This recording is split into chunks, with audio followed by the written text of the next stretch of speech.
সময় মতো বই হাতে পাবেন না হাই স্কুলের ছাত্রছাত্রীরা। পুরো ভিডিও জুড়ে আমরা এই বিষয়টি নিয়ে আলোচনা করব। আমি অ্যাডভোকেট মোহাম্মদ আলী হোসেন, বাংলাদেশের কুমিল্লা আদালতে কর্মরত আছি। আজকে বাংলাদেশের প্রধান একটি দৈনিকে খবর পেলাম যে ছাত্রছাত্রীরা সময় মতো বই হাতে পাবেন না। এই বিষয়টি আসলে কষ্টের এবং বেদনার, কারণ নতুন বই পাওয়ার যে আলাদা একটা আনন্দ আছে, সেই আনন্দটা আমি যেরকম আমার জীবনে ফিল করি, আপনারাও নিশ্চয়ই সেটা ফিল করেন। বন্ধুরা, মনে আছে কি প্রাইমারি স্কুলে বা হাই স্কুলে যখন নতুন বইটি হাতে পেতেন তখন আপনাদের অনুভূতিটা কেমন ছিল, কেমন লাগতো? আমি তো আনন্দে আত্মহারা হয়ে যেতাম। কোনো কোনো বইয়ের মলাট লাগাইতাম, কোনোটা লাগাইতাম না।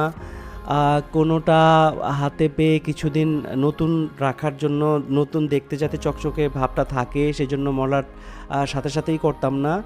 আমি প্রথমে যেই কাজটা করতাম সেটা হচ্ছে বাংলা গল্পটুকু, কবিতাটুকু, ইংরেজি গল্প এবং কবিতাটুকু আগে পড়ে ফেলতাম। তারপরে সমাজবিজ্ঞান সহ অন্যান্য যেগুলির মধ্যে একটু গল্প রিলেটেড কিছু থাকতো সেই বিষয়গুলি আগে পড়তাম। কিন্তু এই বছর শিক্ষার্থীরা সময় মতো বই হাতে পাবেন না। এটার মূল কারণটা হচ্ছে ছাপানোর কথা ছিল 2022 সাল অনুসারে যে পাণ্ডুলিপিটা আছে সেই পাণ্ডুলিপিটা কিন্তু এখন নতুন করে আবার 2012 সালের পাণ্ডুলিপিতে ফেরত যাওয়া হচ্ছে। এটা একটা কারণ আবার নতুন করে শুরু করতে হচ্ছে। জুলাই আগস্টের বিপ্লবের ফলে আপনারা জানেন যে অনেকটুকু সময় সরকারের চলে গিয়েছে।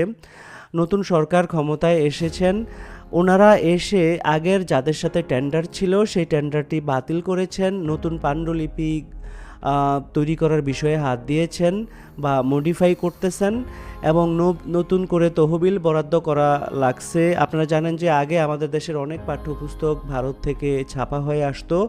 এই বছর বাংলাদেশেই ছাপা হবে। প্রায় 100টি প্রিন্টিং প্রেসকে দায়িত্ব দেওয়া হয়েছে বাংলাদেশের বইগুলিকে ছাপানোর জন্য।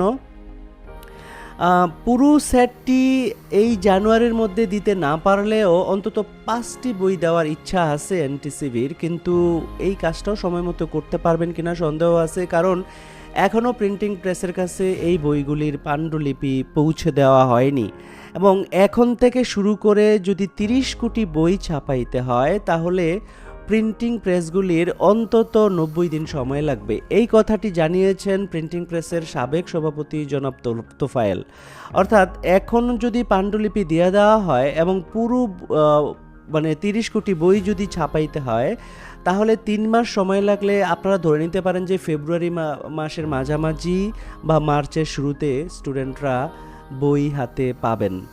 তো বন্ধুরা, এই ছিল পাঠ্যপুস্তক নিয়ে আজকের আলোচনা। আমি সাধারণত জাতীয় এবং রাজনৈতিক বিভিন্ন ইস্যু নিয়ে কথা বলে থাকি। আমার চ্যানেলটিকে যারা এখনও সাবস্ক্রাইব করেন নাই, দয়া করে আমার চ্যানেলটিকে সাবস্ক্রাইব করে দিন। আপনি যদি আমার এই কন্টেন্ট ফেসবুকে দেখে থাকেন তাহলে আমার ফেসবুক পেজটিকে ফলো করে দিন। আপনারা সুস্থ থাকুন, ভালো থাকুন, মতামত দিন কমেন্ট বক্সে। আসসালামু আলাইকুম ওয়া রাহমাতুল্লাহ।